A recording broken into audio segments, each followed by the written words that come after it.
সাহাবারা প্রশ্ন করলেন, মান হুম ইয়া রাসূলুল্লাহ, আল্লাহর আবার বিশেষ পরিবারভুক্ত মানুষ কারা? নবী জবাব দিলেন, আহলুল্লাহ, আহলুল কুরআনি হুম আহলুল্লাহ, যারা কোরআনওয়ালা তারা হলো আল্লাহর পরিবারের সদস্য। ওয়া খাসাতুহু, তারা আল্লাহর বিশেষ আস্থাভাজন হয়ে যায়। আজকে থেকে আমরা যারা কোরআন পড়বো, যত বেশি পড়বো তত আল্লাহর কাছাকাছি যাব, আল্লাহর আস্থাভাজন হব, তত আল্লাহর কাছাকাছি যাব। আল্লাহর কাছে যাইতে সবাই রাজি আছি না নাই? যে হাদিসটা শোনাইলাম ইবনে মাজার 215 নম্বর হাদিসের বর্ণনা। নবীজি বললেন, আল্লাহর বিশেষ পরিবার, আল্লাহ মানুষের মধ্যে আল্লাহর কিছু পরিবারের লোক আছে। সাহাবারা বললেন, হুজুর আল্লাহর পরিবারের লোক আবার কারা? নবী বললেন, কোরআনওয়ালা, কোরআনওয়ালা, কোরআনওয়ালারা হলো আল্লাহর পরিবার আর আল্লাহর বিশেষ লোক, বিশেষ আস্থাভাজন। 9 নম্বর, যারা কোরআন পড়বে, ভালো করে শোনেন, আবু দাউদ শরীফের বর্ণনা 4843 নম্বর হাদিসের বর্ণনা। আল্লাহর নবী বলেন, ইন্না মিন ইজলালিল্লাহ ইকরাম আজিজ শাইবাতিল মুসলিম ওয়া হামিলিল কুরআন ওয়া ইকরাম আজিজ সুলতানিল মুকসিদ। বুড়া মানুষকে সম্মান করা, সাদা দাড়িওয়ালাকে সম্মান করা। জোরে বলেন, কাকে সম্মান করা? 1 নাম্বার সাদা দাড়িওয়ালাকে সম্মান করা, 2 নাম্বার কোরআনওয়ালাকে সম্মান করা, 3 নাম্বার ইনসাফগার ন্যায়পরায়ণ শাসককে সম্মান করা। মানি হলো ইন্না মিন ইজলালিল্লাহ। আবার বলছি আমি, 1 নাম্বার সাদা দাড়িওয়ালাকে সম্মান করা, 2 নাম্বার কোরআনওয়ালাকে সম্মান করা, 3 নাম্বার শাসক ন্যায়পরায়ণ শাসককে সম্মান করা। এই 3 জনকে সম্মান করা মানে হলো আল্লাহকে সম্মান করা। 1 নাম্বার, কোরআনে কারীম আল্লাহর পক্ষ থেকে অবতীর্ণ সূরা শুআরা আয়াত নাম্বার 192। আল্লাহ পাক রব্বুল আলামিন বলেন, ওয়া ইন্নাহু লাতানজিলু রাব্বিল আলামিন, নিশ্চয়ই এই কোরআন বিশ্ব জগতের রব আল্লাহর পক্ষ থেকে অবতীর্ণ। সুবহানাল্লাহ। 2 নাম্বার, কোরআনে কারীম দুনিয়াতে নিয়ে এসেছে কে? সূরা শুআরার 193 নম্বর আয়াতে আল্লাহ বলেন, নাযালা বিহির রূহুল আমিন, কোরআন নিয়ে এসেছে জিবরাইল আলাইহিস সালাতু ওয়াস সালাম। 3 নাম্বার, কোরআন এনে কোথায় দিয়েছে? এই সূরা শুআরার 194 নম্বর আয়াতে আল্লাহ বলেন, আলা কলবিকা লিতাকুনা মিনাল মুনজিরিন, আমি জিবরিল আমিনের মাধ্যমে এই কোরআন আপনার সিনায় রেখে দিলাম যেন আপনি ভীতি প্রদর্শনকারী হন, মানুষদেরকে যেন কোরআনের দ্বারা ভয় দেখাতে পারেন। 4 নাম্বার, এই কোরআনের ভাষা কি? আল্লাহ সূরা শুআরার 195 নম্বর আয়াতে বলেন, বিলিসানিন আরবিয়্যিম মুবিন, কোরআনের ভাষা হলো সুস্পষ্ট আরবি ভাষা।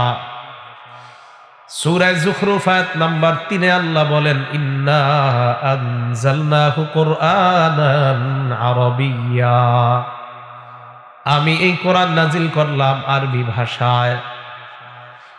5 নাম্বার, এই কোরআনের সামনে পিছনে কোনো বাতিল অনুপ্রবেশ করতে পারবে না। সূরা ফুসসিলাত আয়াত নাম্বার 42 আল্লাহ বলেন, লা ইয়াতিহিল বাতিলু মিন বাইনি ইয়াদাইহি ওয়ালা মিন খালফি, কোরআনের সামনে থেকে পিছন থেকে কোনো বাতিল প্রবেশ করতে পারবে না।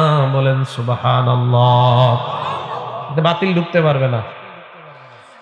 6 নাম্বার, কোরআনের বিপক্ষে যত প্রমাণ আছে সমস্ত প্রমাণ নস্যাৎ হয়ে যাবে, কোনো প্রমাণ কোরআনের সামনে টিকবে না।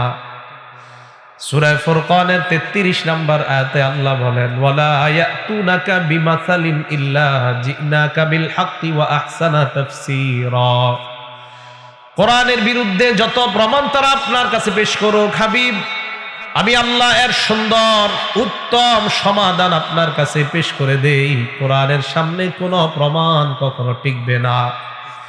সূরা ফুরকানের 18 নম্বর আয়াতে আল্লাহ বলেন, বাল নাকযিফু বিল হাক্কি আলাল বাতিল, আমি আল্লাহ বাতিলকে হক দ্বারা নিক্ষেপ করি, বাতিলের উপর হক এইভাবে নিক্ষেপ করি। আমরা যেমন কাউকে এইভাবে নিক্ষেপ করি, মাছ নিক্ষেপ করি, আমরা পাখি নিক্ষেপ করি, অথবা গাছের মধ্যে আম পাড়ার জন্য কোনো কিছু আমরা নিক্ষেপ করি, আল্লাহ বলেন আমি বাতিলের উপর হককে যখন নিক্ষেপ করি ফাদমাগহু, এই হক বাতিলকে চূর্ণ বিচূর্ণ করে দেয়। সুবহানাল্লাহ। হক যখন বাতিলের উপর নিক্ষেপ করি, এই হক বাতিলকে চূর্ণ বিচূর্ণ করে দেয়। এটা হলো 6 নাম্বার। 7 নাম্বার, এই কোরআন এমন একটা আলো, এই আলো থেকে আপনাদের মধ্যে যারা আলো গ্রহণ করতে চাইবেন আল্লাহ তাদেরকে আলো দেখায় দিবেন। সূরা শুরা আয়াত নাম্বার 52 আল্লাহ বলেন ওয়ালাকিন জাআলনাহু নূরা, এই কোরআনকে আমি আলো বানাইলাম, নূর বানাইলাম। নাহদি বিহি মান নাশাউ মিন ইবাদিনা, আমি আমার বান্দাদের মধ্য থেকে যাকে চাই এই কোরআনের মাধ্যমে হেদায়েত দান করে দেই। 8 নাম্বার, এই কোরআন অন্তরের রোগের জন্য ট্রিটমেন্ট, অন্তরের রোগের জন্য শিফা, আরোগ্য, হেদায়েত এবং রহমত। আল্লাহ সূরা ইউনূসের 57 নাম্বার আয়াতে বলেন ইয়া আইয়ুহান নাস ক্বাদ জাআতকুম মাউইযাতুম মির রাব্বিকুম, হে মানুষ তোমাদের কাছে তোমাদের রবের পক্ষ থেকে একটা উপদেশ এসেছে, এই উপদেশের নাম হলো কোরআন। এই কোরআনটা কেমন? শিফাউল লিমা ফিস সুদূর, অন্তরের যত রোগ আছে এই রোগীরা যদি কোরআন পড়ো, যত বেশি পড়বা, অহংকার যদি থাকে, হিংসা যদি থাকে, বিদ্বেষ থাকে, কোরআন পড়ো, আমি আল্লাহ কোরআনের মাধ্যমে তোমাকে আরোগ্য দান করে দিব। এই কোরআন শিফা ওয়া হুদা, কোরআন হেদায়েত, ওয়া রাহমাতুল লিল মুমিনিন, ঈমানদারের জন্য রহমত। কোরআন কার জন্য রহমত? জোরে বলেন কার জন্য? আপনাদের সবার ঘরে ডেলি কোরআন পড়েন? একজন দেখি, একজন হাত তোলেন তো। প্রতিদিন কোরআন একদিনও মিস হয় না কার ঘরে? হুজুর ঘরে তো মিস হয় না, তো সারাদিন পড়তে থাকে সিনাই কোরআন। আপনারা যারা আছেন সামনে, আপনারা কোন হুজুর ছাড়া দেখছেন, তার মানে হুজুর হাত উঠছে বেশি। হুজুর ছাড়া যারা আছেন এরা তো সারাক্ষণ পড়তে থাকে। আপনারা দেখছেন হুজুর ছাড়া, এখন যখন কিছু হুজুর ছাড়া আর হাত ওঠে না। কত বড় আফসোসের কথা, যে ঘরের মধ্যে নারী পুরুষ সবাই কোরআন পড়ে, ওই ঘরটাকে আল্লাহ রহমত দ্বারা পরিপূর্ণ করে দেয়। আল্লাহ বলেন ওয়া রাহমাতুল লিল মুমিনিন, ঈমানদারদের জন্য রহমত। তোমার ঘরের মধ্যে যদি কোরআন পড়া হয়, ঘরের মধ্যে রহমত বরকত দিয়ে দিবেন কে? তাহলে এই জানলাম 8 নাম্বার, কোরআন হলো রহমত, কোরআন হলো হেদায়েত, কোরআন হলো অন্তরের রোগের জন্য আরোগ্য। 9 নাম্বার, ভালো করে শুনেন, সূরা বানী ইসরাঈলের 88 নাম্বার আয়াতে আল্লাহ বলেন কুল লা ইন ইজতামাতিল ইনসু ওয়াল জিন্নু আলা আন ইয়াতু বিমিসলি হাদাল কুরআন, সারা পৃথিবীর মানুষগুলা যদি এবং জিনগুলা একত্রিত হয়ে যায়, মনে করেন সারা পৃথিবীর জিন ইনসান কোন একটা দেশের মধ্যে একত্রিত হয়ে যায় কোরআনের একটা আয়াত পরিবর্তন করার জন্য, অথবা কোরআনের আয়াতের মতো একটা আয়াত বানানোর জন্য, অথবা কোরআন বানানোর জন্য সারা দুনিয়ার জিন ইনসান যদি একত্রিত হয়, হওয়ার পর আল্লাহ বলেন একজন আরেকজনকে সহযোগিতা করবা আমার কোরআনের মতো একটা বানানোর জন্য, আল্লাহ বলেন লা ইয়াতুনা বিমিসলিহি, এই কোরআনের মতো সারা পৃথিবীর জিন ইনসান মিলেও বানাইতে পারবা না, সারা পৃথিবী। 10 নম্বর, আল্লাহ সূরা হিজরের 9 নম্বর আয়াতে বলেন ইন্না নাহনু নাযালনা যিকরা ওয়া ইন্না লাহু লাহাফিজুন, এই কোরআন আমি নাজিল করলাম, এই কোরআনের হেফাজত আমি আল্লাহ করব। বলেন সুবহানাল্লাহ। আমার আগে যে ছেলেটা কোরআন পড়লো মাইকে, এটা হাফেজ। হাফেজ একটু মন দিয়ে শোনেন, তাহলে পরে কমেডার ব্যাপারে। তাহলে কোরআন থেকে 10টা বিষয় জানলাম। কোরআন নাজিল করলেন আল্লাহ, নিয়ে এসেছে জিবরাইল আলাইহিস সালাতু ওয়াস সালাম, নবীর সিনায় আরবি ভাষায়। কোরআনের সামনে বাতিল টিকতে পারবে না, কোরআনের সামনে কোনো প্রমাণ টিকতে পারবে না। কোরআন আলো, কোরআন নূর, কোরআন রহমত, কোরআন হেদায়েত, কোরআন অন্তরের রোগের জন্য শিফা। কোরআন সারা দুনিয়ার মানুষ জিন মিলেও একটা বানাতে পারবে না। কোরআন আল্লাহ নাজিল করেছেন, হেফাজত করবে কে? এতটুকু বুঝে আসছে আপনাদের? এখন শোনেন কোরআনের ব্যাপারে 12টা কথা, আরো আগে বললাম 10টা, এখন 12টা। এক নাম্বার, যে ঘরে আপনারা ডেলি কোরআন পড়বেন, আপনাদের এই জায়গায় আমরা যারা কোরআন পড়ব ডেলি, আমাদেরকে 2টা পুরস্কার দিবে আল্লাহ। এক নাম্বার পরিপূর্ণ প্রতিদান দিবে, 2 নাম্বার আমাদেরকে আল্লাহ পাক রব্বুল আলামিন দুনিয়া থেকে অনুগ্রহ প্রতিদিন বাড়াইতেই থাকবে, আমাদের প্রতি বাড়াইতেই থাকবে, কমাবে না। সূরা ফাতির আয়াত নাম্বার 29 এবং 30 আল্লাহ বলেন, ইন্নাল্লাযীনা ইয়াতলুনা কিতাবাল্লাহ, নিশ্চয়ই যারা আল্লাহর কোরআন তেলাওয়াত করে, জোরে বলেন কি তেলাওয়াত করে? কত দুঃখের কথা, কষ্টের কথা, আমার আপনার ধর্মীয় গ্রন্থের নাম কোরআন, আপনারা কেউ হাত তুলতে পারেন নাই, হুজুর ছাড়া কেউ হাত তুললেন না, অত 2-1 হয়তো তুলেছেন, বাকি কেউ তুলতে পারেন নাই যাদের ঘরে কোরআন তেলাওয়াত করা হয়। আল্লাহ বলেন, ইন্নাল্লাযীনা ইয়াতলুনা কিতাবাল্লাহ, নিশ্চয়ই যারা কোরআন তেলাওয়াত করে, ওয়া আকামুস সালাহ, যারা নামাজ আদায় করে, ওয়া আনফাকু মিম্মা রাযাকনাহুম সিররাও ওয়া আলানিয়া, আমি আল্লাহ তাদেরকে যে রিজিক দান করলাম, এই রিজিক থেকে যারা সকাল সন্ধ্যায় গোপনে প্রকাশ্যে যারা আল্লাহর রাস্তায় দান করে, 1 নাম্বার যারা কোরআন তেলাওয়াত করে, 2 নাম্বার নামাজ আদায় করে, 3 নাম্বার আমি আল্লাহ তাদেরকে যেই সম্পদ দিলাম, মাল দিলাম, এই মাল থেকে যারা খরচ করে, ইয়ারজুনা তিজারাতাল লান তাবুর, তারা এমন ব্যবসার আশা করে যেই ব্যবসার লাভ কখনো ধ্বংস হবে না। যারা কোরআন পড়েন আপনারা এমন ব্যবসার আশায় পড়েন যেই ব্যবসার কখনো লস নাই।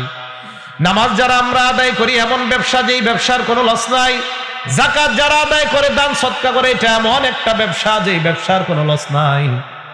লিওয়াফিয়াহুম উজুরাহুম, তারা কোরআন পড়ে এই কারণে তাদেরকে যেন পরিপূর্ণ প্রতিদান দিয়ে দেয়।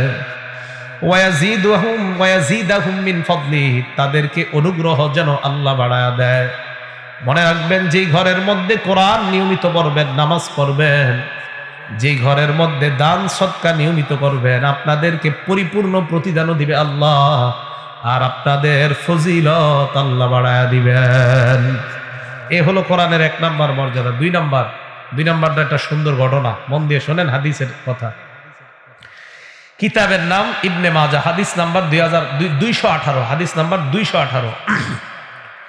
আমিরুল মুমিনিন, বিশ্বজা আপনার তখন মুসলমানদের লিডার হযরত ওমর ফারুক রাদিয়াল্লাহু তাআলা, ইস্তামালাহু নাফি ইবনে আব্দুল্লাহ আলা মক্কা, হযরতে ওমর নাফি ইবনে আব্দুল্লাহকে মক্কার গভর্নর বানাইলেন। নাফি ইবনে আব্দুল্লাহর সাথে হযরতে ওমরের একদিন সাক্ষাৎ, যেই জায়গায় সাক্ষাৎ হয় জায়গাটার নাম হলো উসফান। ওমর হলেন আমিরুল মুমিনিন, মক্কার গভর্নরের নাম হলো নাফি ইবনে আব্দুল্লাহ। এই নাফি ইবনে আব্দুল্লাহর সাথে হযরতে ওমরের সাক্ষাৎ উসফান নামক জায়গায়। হযরতে ওমর প্রশ্ন করলেন,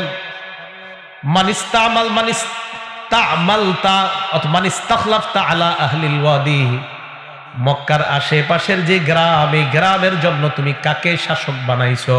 আবার বলি, আমিরুল মুমিনিন হযরত ওমর, মক্কার গভর্নর নাফে, এই নাফেকে বললেন মক্কার আশেপাশে যে গ্রামগুঞ্জ আছে এইগুলার শাসক কারে বানাইছো? তো নাফি ইবনে আব্দুল্লাহ জবাব দেয়, যারে বানাইছি তার নাম হলো ইবনে আবজা। কি নাম? ইবনে আবজা তার নাম।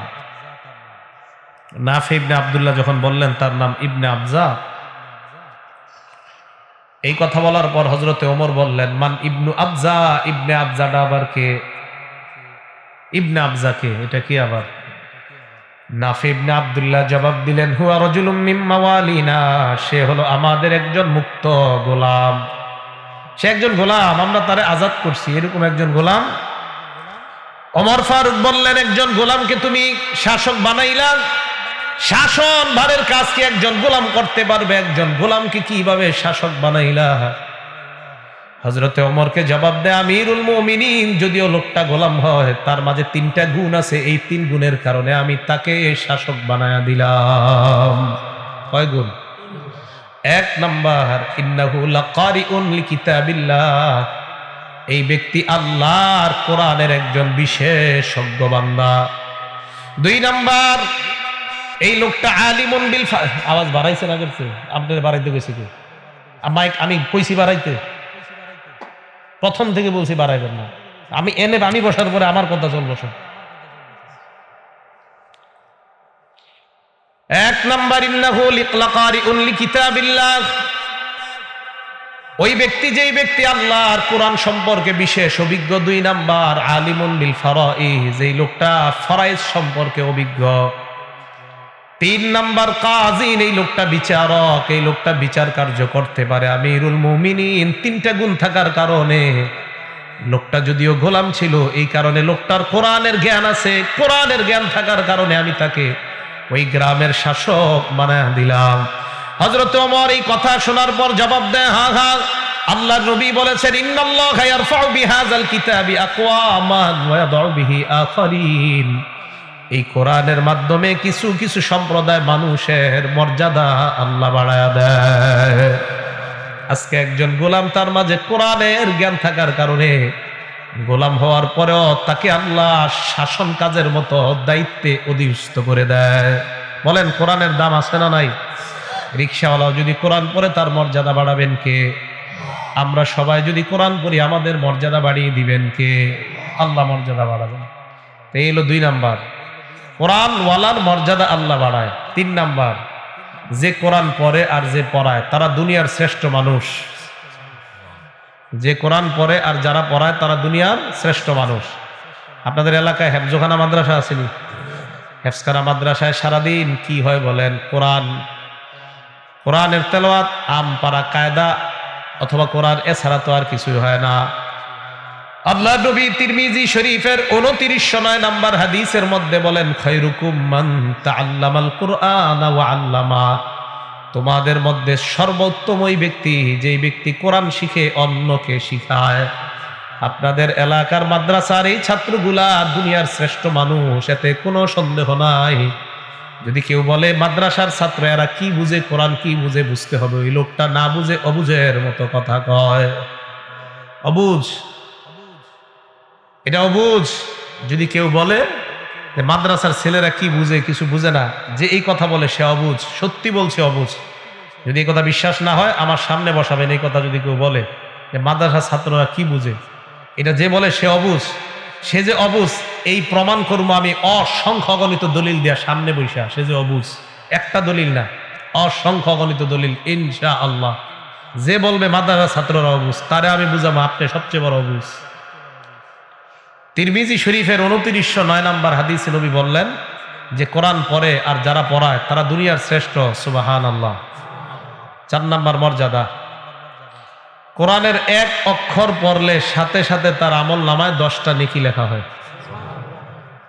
কেউ যদি বলে কোরআনের একটা অক্ষর পড়লে যদি না বুঝা পড়ে তার আমল নামায় কোনো সওয়াব হবে না, এই কথাটা অন্যায়। তিরমিজি শরীফের 2910 নাম্বার হাদিসের বর্ণনা, আল্লাহ নবী বলেন, মান ক্বারাআ হারফাম মিন কিতাবিল্লাহ, যেই ব্যক্তি কোরআনের একটা অক্ষর পড়ে, ফালাহু বিহি হাসানা ওয়াল হাসানাতু বিআশরি আমসালিহা, কোরআনের একটা অক্ষর যদি কেউ পড়ে তার আমল নামায় 1 নেকি, আর ওই একটা নেকিকে 10 গুণ মানে 10 নেকি আল্লাহ রূপান্তরিত করে দেয়। সূরা বাকারার শুরুটা আমার সাথে পড়েন সবাই, আলিফ লাম মিম। কি আলিফ লাম? এখন আপনাদের কাছে আমার প্রশ্ন, আলিফ লাম মিম পড়লাম আমরা, যালিকাল কিতাবু লা রাইবা ফি পড়া শুরু করলাম। আলিফ লাম মিমের অর্থ কি? মুফাসসিরিনে কেরাম লেখেন আলিফ লাম মিমের অর্থ আল্লাহ ছাড়া কেউ জানে না। সূরা আলে ইমরানের শুরুতেও আলিফ লাম মিম, এটার অর্থ আল্লাহ ছাড়া কেউ জানে না। হামিম, এটার অর্থ আল্লাহ ছাড়া কেউ জানে না। কফ, এটার অর্থ আল্লাহ ছাড়া কেউ জানে না। আইন সিন কফ, এটার অর্থ আল্লাহ ছাড়া কেউ জানে না। কাফ হা ইয়া আইন সদ, এগুলার অর্থ আল্লাহ ছাড়া কেউ জানে না। এবার আপনারা বলেন তো, আলিফ লাম মিম যে পড়লাম এই অর্থ জানে একমাত্র কে? আল্লাহ। তো যেহেতু আল্লাহ অর্থ জানে, তাই আমাদের সওয়াব শুরু হবে জালিকাল কিতাব থেকে। আগের 3টার কোনো সওয়াব নাই। কেন আছে? ওইটির তো অর্থ নাই। আলিফ লাম মিমের তো অর্থ নাই। কি বলেন? মিম বলে বৈশা বলা হইতেছে, অর্থ না বুঝা বললে কোনো লাভ নাই। তা আলিফ লাম মিমের তো অর্থই নাই। আলিফ লাম মিমের অর্থ না থাকলেও পড়লে সওয়াব আছে না নাই? আছে। কথা বুঝে আসছে সবার?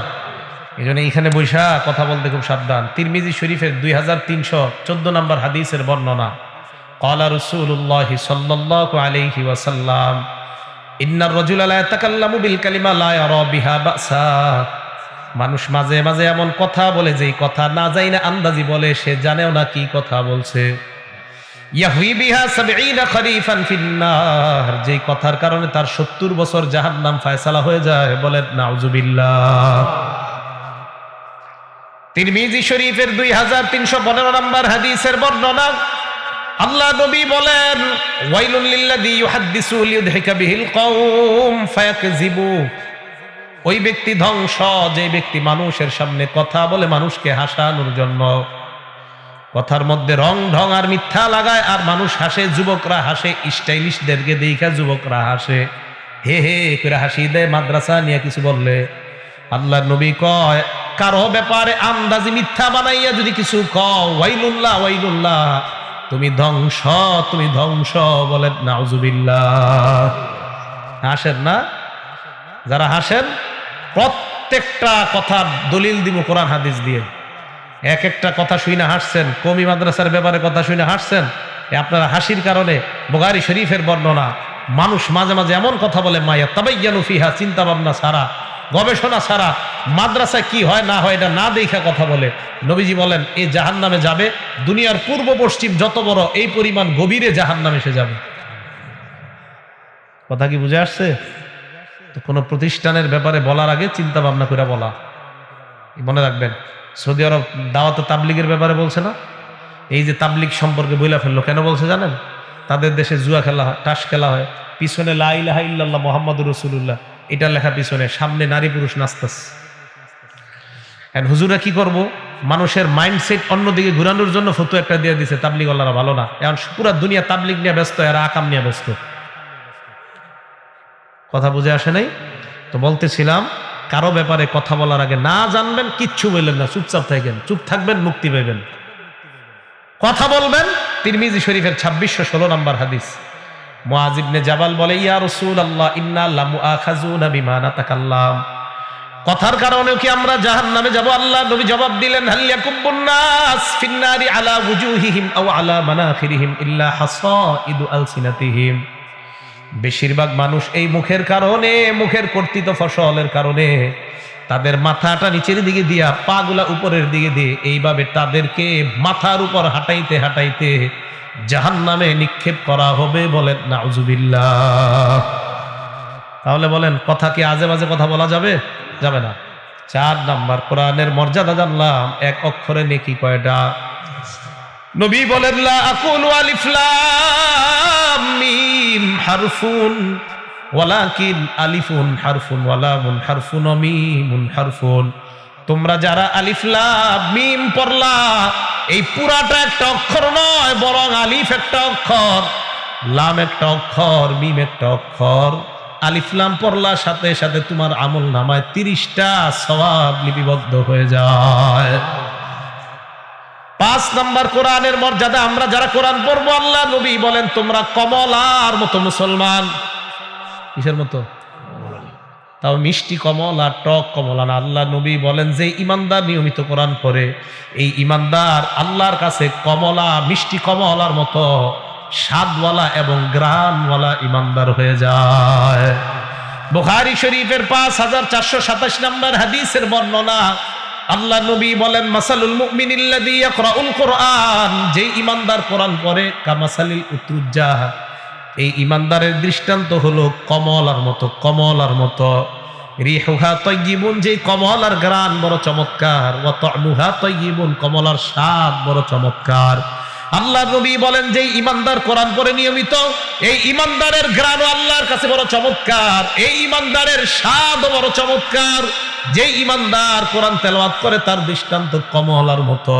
তাও কেমন কমলা? নবী কয় মিষ্টি কমলা। যে মিষ্টি কমলার ঘ্রাণ বড় চমৎকার, আবার স্বাদও বড় চমৎকার। আল্লাহ আমাদের সকলকে প্রতিদিন কোরআন পড়ার তৌফিক দান করেন। পড়বেন তো সবাই? একটা লাইন করে হইলে পড়েন, এক লাইন ডেলি। একটা পৃষ্ঠা করে হইলে পড়েন, পায়ে ধরে বলি কোরআন পড়েন, ঘরে ঘরে কোরআন পড়েন, সমাজ পরিবর্তন হয়ে যাবে। কোরআন পড়েন, কোরআন পড়েন। 500 মাহফিলে গেছেন এমন লোক আছে একদিনও কোরআন পড়েন না। কোরআন পড়েন ডেলি। ওয়া মাসালুল মুমিনিল্লাযী লা ইয়াকরাউল কুরআন, যে ঈমানদার কোরআন পড়ে না তার দৃষ্টান্ত হলো কামাসালিত তামর, খেজুরের মতো। কির মতো? ওলামায়ে কেরাম ছাড়া অন্যরা জবাব দেন। যেই ঈমানদার কোরআন পড়ে তার দৃষ্টান্ত কিসের মতো? যেই ঈমানদার কোরআন পড়ে তার দৃষ্টান্ত কিসের মতো? আপনারা না কইলে দেখছেন কইতারে না, বুঝছেন? শোনে না, মাত্র না কইলাম যে ঈমানদার কোরআন পড়ে কমলার মতো। কিন্তু ভুলে গেছেন, দেখছেন? কারণ নিয়ত তো কইরা আসেন বাসা থেকে, কি নিয়তে জানেন? মাহফিলে যামু, কয়েকটা ঘটনা শুনবো, কানমু, বাসায় শুয়ে থাকবো, এই নিয়তে আসেন। শিখার নিয়তে আসেন না আপনারা মাহফিলে। এই অবস্থা বাংলাদেশ আর চলবে না। বিপ্লব ঘটবে কোরআন সুন্নাহর এই দেশে ইনশাআল্লাহ। বিপ্লব, বিপ্লব। বেঁচে থাকবো কতদিন জানি না, কোরআন সুন্নাহর বিপ্লব ঘটতেই হবে দেশে। ওই ঘটনা শোনার দিন শেষ। কোরআন সুন্নাহর বাংলাদেশ। যে ঈমানদার কোরআন পড়ে ওই ঈমানদার কমলার মতো, তার দৃষ্টান্ত। কমলা মিষ্টি, কমলার ঘ্রাণ বড় চমৎকার। নিয়মিত কোরআন পড়বেন, আপনার মর্যাদা আল্লাহর কাছে বেড়ে যাবে, আপনার ঘ্রাণ হবে বড় চমৎকার, আপনার স্বাদ হবে বড় চমৎকার। 2 নাম্বার, যে ঈমানদার কোরআন পড়ে না তার দৃষ্টান্ত হলো খেজুরের মতো। লারি হালাহা, খেজুরের ঘ্রাণ নাই, তবে তার স্বাদ আছে। ঈমান থাকার কারণে তার একটা স্বাদ আছে, কিন্তু কোরআন পড়ে না তাই তার কোনো ঘ্রাণ নাই। তাহলে এবার আপনারা বলেন, আলেমরা চুপ থাকেন, যে ঈমানদার কোরআন পড়ে তার দৃষ্টান্ত কার মতো? এই তো মাশাআল্লাহ। আর যে ঈমানদার কোরআন পড়ে না তার দৃষ্টান্ত কার মতো? খেজুরের ঘ্রাণ নাই, তবে খেজুর স্বাদ। ওই যে ঈমানওয়ালার ঈমান আছে তাই স্বাদ আছে, কিন্তু কোরআন পড়ে না তাই ঘ্রাণ নাই। ঈমানওয়ালা যদি কোরআন পড়ে তার স্বাদও আছে, ঘ্রাণও আছে। কমলা। ওয়া মাসালুল মুনাফিকিল্লাযী ইয়াকরাউল কুরআন, যেই মুনাফিক কোরআন পড়ে তার দৃষ্টান্ত কামাসালির রাইহানা, শস্য ফুলের মতো। শস্য ফুলের ঘ্রাণ আছে, তবে তার স্বাদ হলো তিতা। মুনাফিক। যেই শস্য ফুলের ঘ্রাণ আছে, কোরআন পড়ার কারণে তার ঘ্রাণ আছে, তবে মিষ্টি নাই, তিতা। ওয়া মাসালুল মুনাফিকিল্লাযী লা ইয়াকরাউল কুরআন, যেই মুনাফিক কোরআন পড়ে না তার দৃষ্টান্ত হলো কামাসালিল হানজালা, মাকাল ফলের মতো। যেই মাকাল ফলের ঘ্রাণও নাই, আবার তার স্বাদও একদম তিতা। 1 নাম্বার ঈমানদার, যে ঈমানদার কোরআন পড়ে তার দৃষ্টান্ত কমলা লেবুর কমলার মতো। 2 নাম্বার, যে ঈমানদার কোরআন পড়ে না তার দৃষ্টান্ত খেজুরের মতো। যেই মুনাফিক কোরআন পড়ে তার দৃষ্টান্ত শস্য ফুলের মতো। যেই মুনাফিক কোরআন পড়ে না তার দৃষ্টান্ত মাকাল ফলের মতো। আল্লাহ আমাদের সকলকে 1 নাম্বার ঈমানদার, কোরআনওয়ালা ঈমানদার যেন হয়ে কমলার মতো স্বাদ আর ঘ্রাণওয়ালা ঈমানদার আল্লাহর কাছে হতে পারি। আল্লাহ তৌফিক দান করেন। পড়বেন তো সবাই ইনশাআল্লাহ। 6 নাম্বার, কোরআনের মর্যাদা। যারা কোরআন পড়ব, পড়ার সময় মনে মনে এই নিয়ত করতেই থাকবো, আমার কোরআন আল্লাহ তো শুনছে, আল্লাহর ফেরেশতারাও শুনতেছে। মুসলিম শরীফের 1744 নাম্বার হাদিসের বর্ণনা। এক সাহাবা, তার নাম উসাইদ ইবনে হুযাইর রাদিয়াল্লাহু তাআলা আন। এই উসাইদ ইবনে হুযাইর বলেন, রাতের বেলা আমি আমার ঘোড়ার আস্তাবলের মধ্যে কোরআন পড়তে লাগলাম। ঘোড়ার আস্তাবল, ঘোড়ার ঘর, ঘোড়া যে ঘরে ঘোড়া থাকে। আমি কোরআন পড়তেছিলাম, আমার বাচ্চা ইয়াহিয়া ঘুমায়, ওনার ছেলে ইয়াহিয়া ঘুমায়, ইয়াহিয়া নাম। আমি কোরআন পড়তে লাগলাম। ইসজালাত ফারাসুহু, হঠাৎ দেখলাম ঘোড়াটা লাফানো শুরু করছে। আমি কোরআন পড়ি, ঘোড়া লাফায়। কি রে, ঘটনা কি? ঘোড়া লাফায় কেন? ফাকরা সুম্মা জালাত উখরা, আবার পড়লাম, আবার ঘোড়া লাফায়, আবার চুপ। ঘোড়া লাফানো বন্ধ। কথাটা বুঝেন?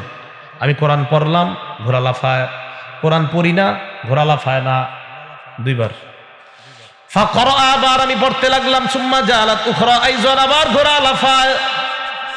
আমি চিন্তা করলাম, এইভাবে যদি ঘোড়া লাফালাফি করে এক পর্যায়ে আমার সন্তান ইয়াহিয়ারে না জানি পাড়া দিয়া মেরে ফেলে। আমি চুপ হয়ে গেলাম, আমার কোরআন পড়লাম না। দরজা খুললাম, অথবা আমি বাইরে তাকাইলাম, তাকায় দেখলাম আমার মাথার উপরে ছায়া দেখা যায়, ছায়া দেখা যায়, ছায়া। এই ছায়ার মধ্যে তাকায় দেখলাম ফিহা আমসালুস সুরুজ, এই ছায়ার মধ্যে অসংখ্য অগণিত নূরের আলো দেখা যায়। আমি তাকায় দেখলাম এই আলোটা উপরের দিকে যায়, উপরের দিকে যায়, এক পর্যায়ে শূন্যের মধ্যে এটা গোপন হয়ে যায়। পরের দিন আল্লাহ নবীর কাছে আসলাম, আসার পর বললাম, ইয়া রাসূলুল্লাহ, ইয়া হাবিবাল্লাহ, গত রাত্রে এই ঘটনা ঘটছে। আমি কোরআন পড়লাম, আবার থামলাম, আমি কোরআন পড়লাম, ঘোড়া লাফায়, আবার থামলাম, আবার কোরআন পড়লাম, আবার ঘোড়া লাফায়, আবার থামলাম। এক পর্যায়ে আমি কোরআন পড়া যখন বন্ধ করে দিলাম, আমি দেখলাম এই আলোগুলা উপরের দিকে উঠে যায়, ব্যাপারটা বুঝতে পারি নাই। আল্লাহর নবী বলে উসাইদ ইবনে হুযাইরকে বললেন, লাউ করাতা, তুমি যদি পড়তা, রাতের বেলা যখন তুমি কোরআন পড়তেছিলা, ওই আলো যেগুলা দেখলা, এই আলো অন্য কেউ নয়, তিলকাল মালাইকা, এরা ছিল আল্লাহর ফেরেশতা। আল্লাহর ফেরেশতারা তোমার কোরআন তেলাওয়াত শুনতেছিল। শোনো, তুমি লাউ করাতা লা আসবাহতা, তুমি যদি সকাল পর্যন্ত কোরআন পড়তা, ইয়ারাহান নাস মা তাস্তাতিরু মিনহুম, সকাল পর্যন্ত যদি তুমি কোরআন পড়তা, ওই ফেরেশতারা ওখানেই থাকতো। মানুষ তোমার বাড়ির সামনে দিয়ে যখন যাইতো, স্বচক্ষে আল্লাহর ফেরেশতাদেরকে দেখতো। কোরআন যখন পড়বেন, রাতে 3টা বাজে একদিন উঠেন না, একদিন পারলে উঠেন, 3টা 4টার দিকে উঠা যান, উঠে একটু কোরআন পড়েন, চুপি চুপি, কেউ জানবে না, দেখবে না, আস্তে আস্তে কোরআন পড়া শুরু করলেন, যেন অন্যের ঘুমের ডিস্টার্ব না হয়। ফেরেশতা আপনার কোরআন তেলাওয়াত শুনে। তাবলিগে গেছেন, মসজিদের ভিতরে সবাই ঘুমায়, আপনি বারান্দা চলে যান, 10টা মিনিট বসে বসে কোরআন পড়েন, কেউ যেন না দেখে, আস্তে আস্তে পড়তে থাকেন। আল্লাহ খুব খুশি হয়। শুধু খুশি হয় না, আপনি 3টা 4টা বাজে উঠে নামাজে দাঁড়ায় গেলেন, আপনি এই নামাজে দাঁড়িয়ে যাওয়ার পর, এই শীতের রাত আপনি যখন নামাজে দাঁড়াইলেন, হাদিসের মধ্যে আসছে, রাজুলুন কামা ফি লাইলাতিন বারিদাতিন মিন লিহাফি ওয়া দিসারি ওয়া ফিরাশি, আপনি আপনার বিছানা ছাড়লেন, ছাড়ার পরে রাতের বেলা ওযু করে নামাজে দাঁড়ায় গেলেন, শীতের রাত, আল্লাহ পাক রব্বুল আলামিন আপনার এই আমল দেখা খুশিতে আল্লাহ হাসা শুরু করে দেন। হাসে হাসে, হ্যাঁ আল্লাহ হাসে। তাহলে আমরা এটা পারি, কি বলেন? একদিন এই আমল করা যায় না? আল্লাহ আমাদের সকলকে কোরআন নিয়মিত পড়ার তৌফিক দান করেন। 7 নম্বর কোরআনের মর্যাদা, বুখারী শরীফের 1343 নম্বর হাদিসের বর্ণনা, কানা নবী সাল্লাল্লাহু আলাইহি ওয়াসাল্লাম ইয়াজমাউ বাইনার রাজুলাইনি মিন কতলা উহুদ, উহুদের যুদ্ধে যারা শাহাদাত বরণ করেছে, তাদের মাঝে 2 জন শহীদকে আল্লাহ নবী একটা কাফনের কাপড়ের মধ্যে পেঁচাইতেন। 2 জন শহীদকে একটা কাফনের কাপড়ের মধ্যে ঢুকাইতেন। এক কাপড়ের মধ্যে ঢুকানোর পর আল্লাহ নবী বলতেন, এই 2 জনের মধ্যে কোরআন পারে বেশি কে? সাহাবারা বলতেন, হুজুর এই 2 জনের মধ্যে ওই সাহাবারা কোরআন বেশি পারে। আল্লাহর নবী তাকে আগে সুন্দরভাবে কবরে রাখতেন। কবর দেওয়ার সময় 2 শহীদের মধ্যে কোরআনওয়ালাকে আমার নবী মর্যাদা দিয়ে দেয়। তাহলে বলেন, কোরআনওয়ালার মর্যাদা আছে না নাই? বুঝা কথা কইেন, মাইকে বৈশা কোন কোরআনওয়ালার ব্যাপারে কথা বলতে মুখে লাগাম টানেন। কোরআনওয়ালার মর্যাদা আল্লাহর কাছে আছে, নবীর কাছে আছে। আজকের বয়ানগুলা সব আমার বিরুদ্ধে আমি নিজে কইতেছি, মানে আমারই, আমি যেহেতু ওয়াজ বক্তা, আমারে আমি কইতেছি। ইউটিউবাররা লিখে দিবেন আরিফ বিন হাবিব নিজের বিরুদ্ধে নিজে ওয়াজ করতেছে, আমি আমাকে বলতেছি। আমি যেন কোনো মাহফিলে কোনো কোরআনওয়ালার বিরুদ্ধে না বলি, না যাই না। যদি বলি তো এই হবে, না যাই না। তো আমি আমাকেই বলতেছি।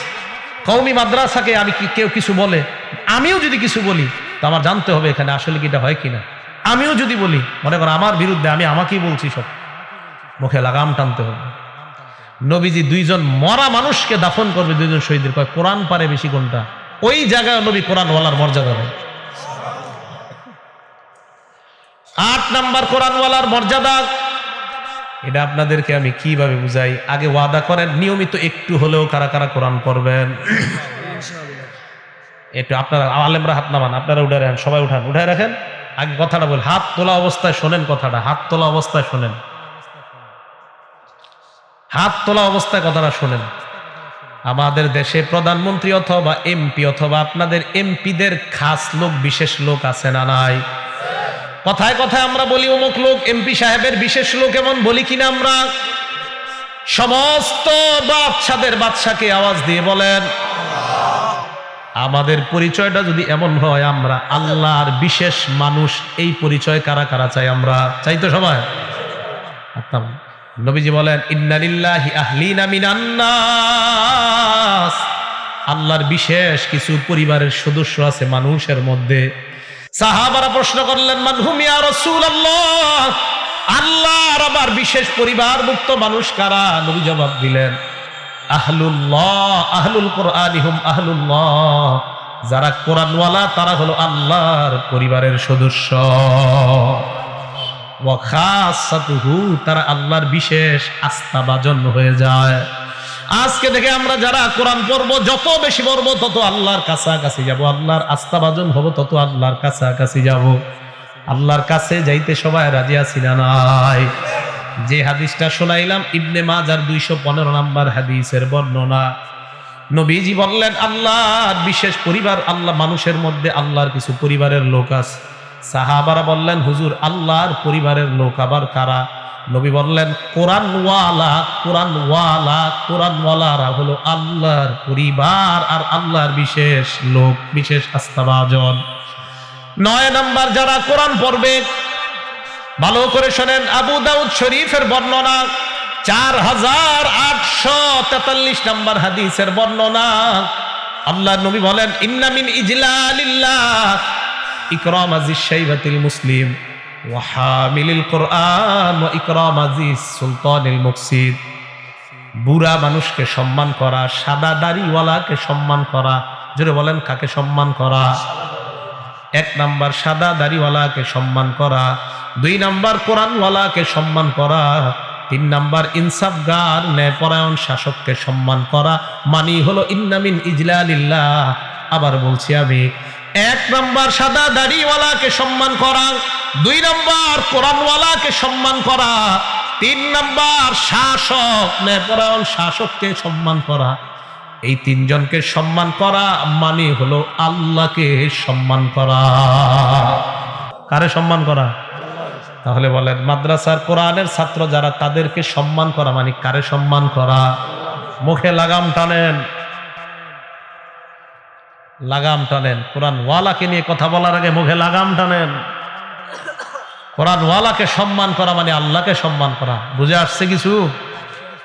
10 নাম্বার আবু দাউদ শরীফের 1464 নাম্বার হাদিস, ইউকালু লি সাহিবিল কোরআন, কিয়ামতের ময়দানে কোরআনওয়ালাকে বলা হবে, জান্নাতের মধ্যে কোরআনওয়ালাকে বলা হবে ইকরা, তুমি পড়ো। ওই যে মাইকের মধ্যে কোরআন পড়লো, এই তাকে বলবে আল্লাহ ইকরা, তুমি পড়ো, ওয়ারতাকি, আর উপরে ওঠো।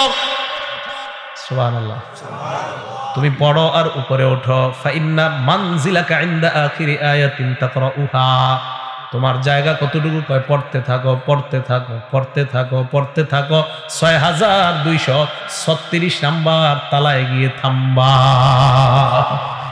6600 না, ওটা ভুল। 6236 এটা হলো কোরআনের সঠিক আয়াত সংখ্যা। এটা আবার কি কইলাম নাকি? কোরআনের সঠিক আয়াত সংখ্যা 6236। 6666 ছোটবেলা থেকে শুনছেন, আর শুনলেন না, ঠিক আছে?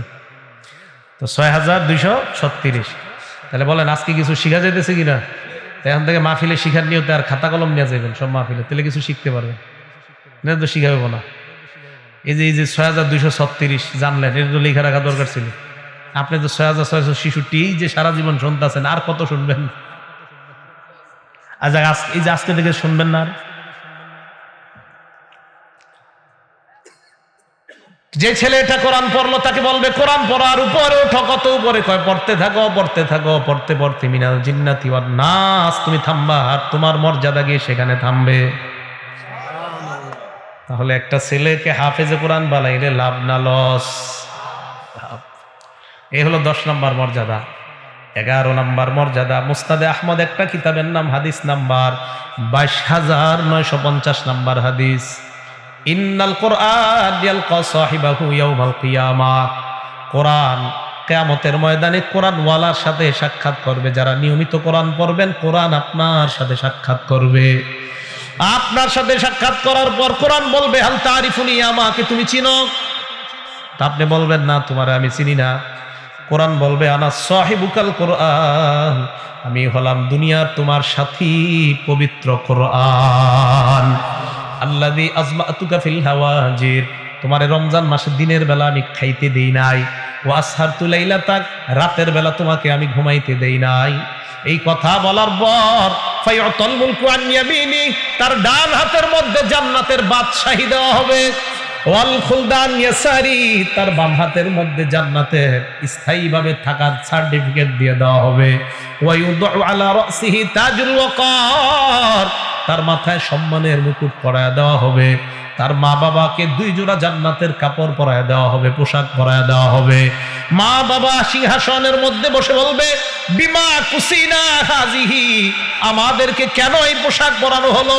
আল্লাহ জবাব দিবে, লিআখজি ওয়ালাদিকুমাল কোরআন, তোমাদের সন্তান দুনিয়াতে কোরআন পড়েছে, এই কোরআন ধরার কারণে তোমাদের মা বাবাকে আমি আল্লাহ জান্নাতি পোশাক পরায়া দিলাম।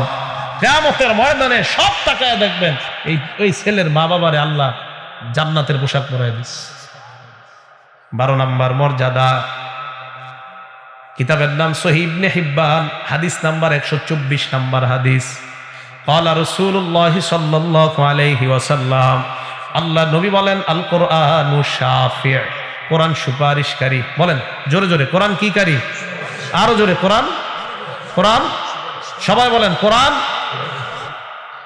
কেমন সুপারিশকারী? মুশাফফা, যার সুপারিশ কবুল হবে।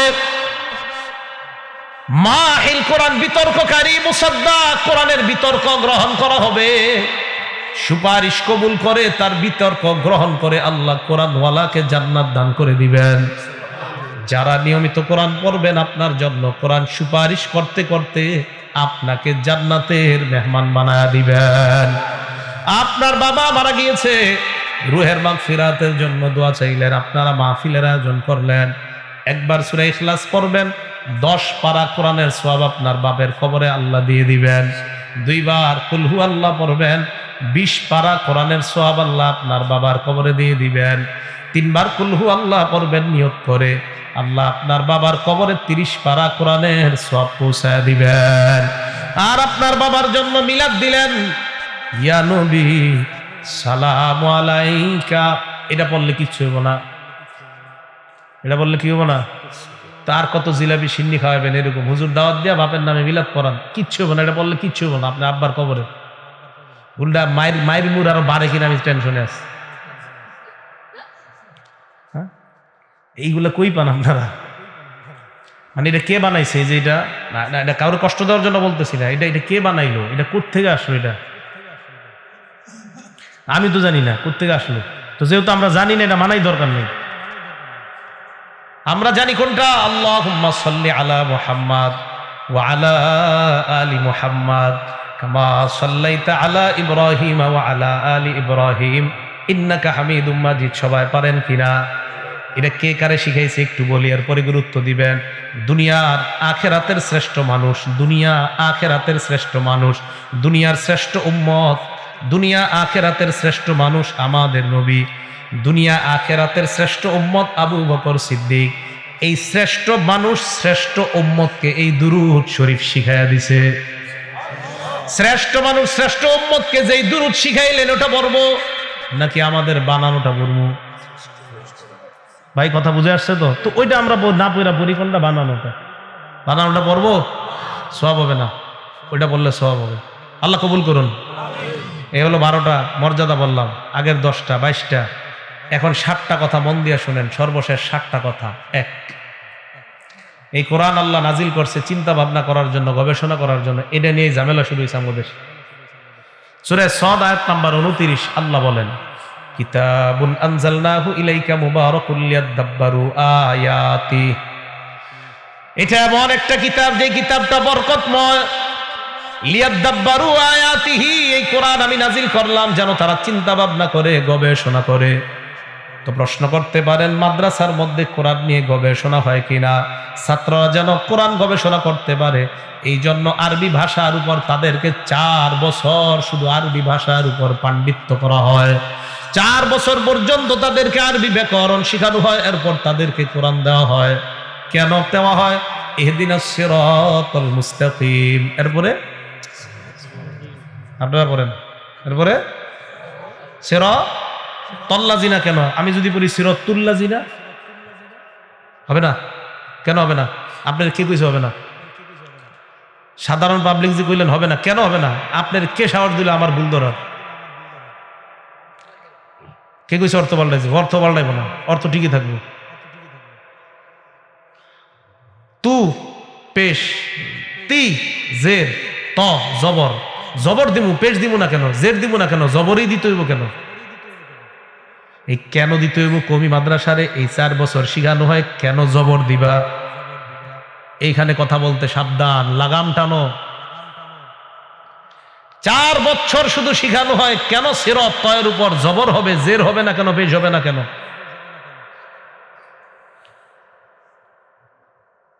বুঝেন না? কি বুঝলেন?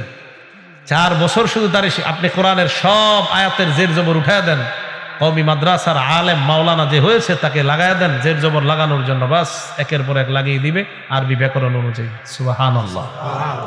আপনি সেখানে কথা বলতে গিয়েছেন তো বলছিলাম কথা বলার আগে জেনে শুনে বলতে হবে। তো সিরাত কোরআনের মধ্যে আছে কাজ্জাবাত সামুদুল মুরসালিন, সামুদ জাতি রসুলদেরকে অস্বীকার করেছে। সামুদ জাতির রসুল হলো একজন সালেহ নবী। আল্লাহ কোরআনে বললেন সামুদ জাতি রসুলদেরকে অস্বীকার করছে। সামুদ জাতির নবী হলো একজন সালেহ নবী, অস্বীকার করছে তো একজন রে, আল্লাহ কেন বললেন সব রসুল? জবাব দেন। তারা অস্বীকার করছে এক রসুল, আল্লাহ কয় সব রসুল। কাজ্জাবাত আদুনিল মুরসালিন, আদ জাতি অস্বীকার করছে সকল রসুলকে। আমরা জানি আদ জাতির রসুল হলো একজন হুদ আলাইহিস সালাতু ওয়াস সালাম। আল্লাহ কয় অস্বীকার করছে তারা সব রসুলকে। জবাব দেন।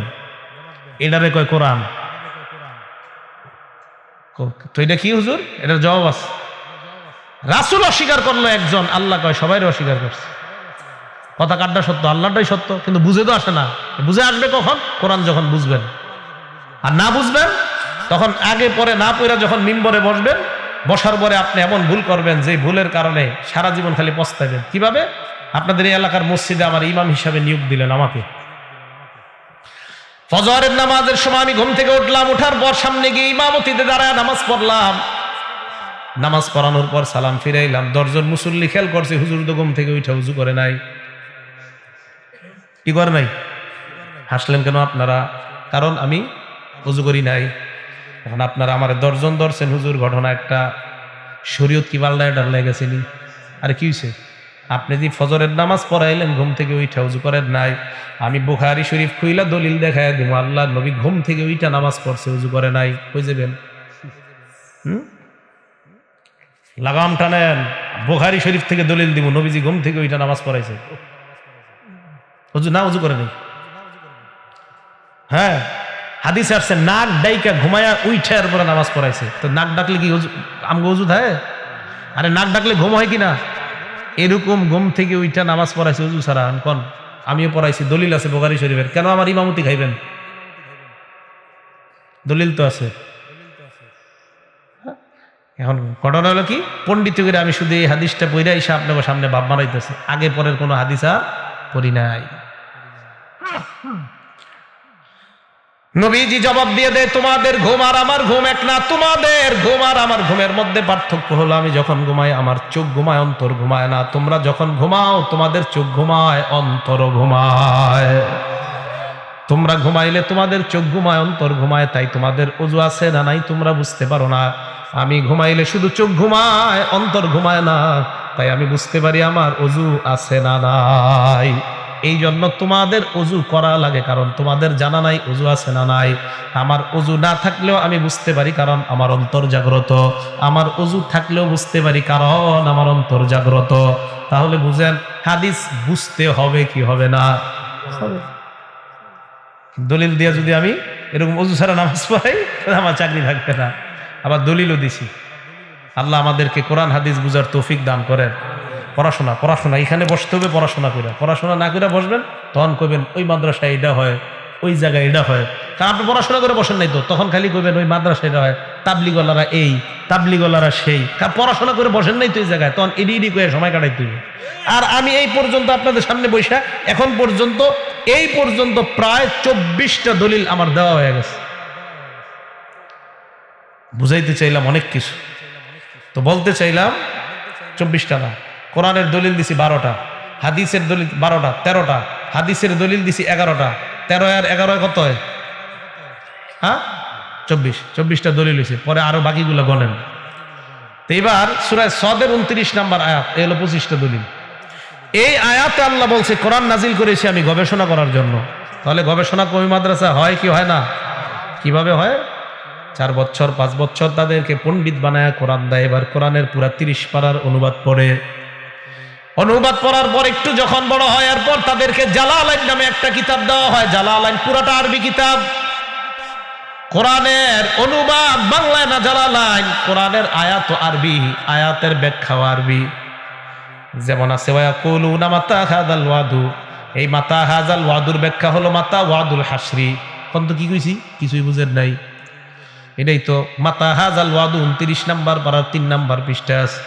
এই মাতা হাযাল ওয়াদুর ব্যাখ্যা তাফসীরে জালালাইন ওয়ালা করছে ওয়াদুল হাসরি। তো ওয়াদুল হাসরি মানে কি কিছুই বুঝেন নাই। ওয়াদুল হাসরি দ্বারা এই জায়গায় বুঝাইছে হাসরের ময়দানটা কখন কায়েম হবে,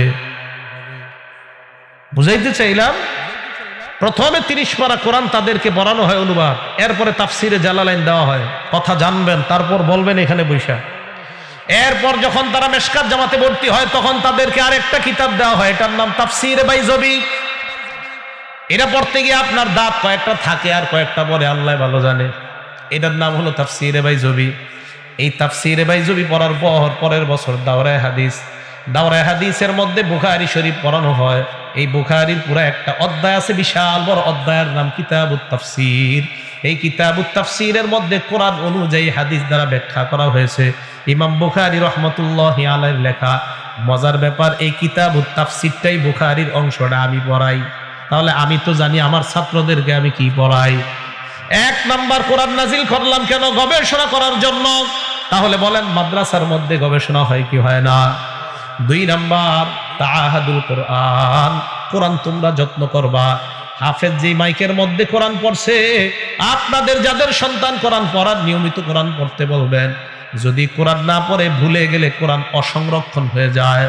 কোরআন সংরক্ষণ করতে হবে। আপনাদের যারা 10টা সূরা মুখস্থ, একটা যদি ভুলে যান, আমি যদি বলি কেন ভুলে গেলেন, যদি জবাব দেন হুজুর পড়ি না তাই ভুলে গেছি, আল্লাহর কাছে দাঁড়াতে হবে। আল্লাহ বলবে 10টা শিখা তুমি কেন একটা ভুলে গেলা। হ্যাঁ, যদি আপনি 10টা শিখার পর নিয়মিত চর্চা করেন, এই অবস্থায় যদি আপনি ভুলে যান আল্লাহ আপনাকে কিছু বলবে না। যদি চর্চা না করে শিখার পর ভুলে যান, বুখারীর বর্ণনা শোনেন, 5033 নাম্বার হাদিসের বর্ণনা। আল্লাহ নবী বলেন তাআহাদুল কোরআন, তোমরা কোরআনের যত্ন নাও। কেন যত্ন নাও? লাহু আশাদ্দু তাফাসসিয়াম মিনাল ইবলি ফি উকলিহা। বাদন ছাড়া ওট, ওই ওটের বাদন খুলে দেওয়ার পর ওট যেমন দ্রুত দৌড়িয়ে পালায়, কোরআন যদি না পড়ো, কোরআন তোমার থেকে এইভাবে ওটের চাইতে দ্রুত দৌড়ায় পালায়।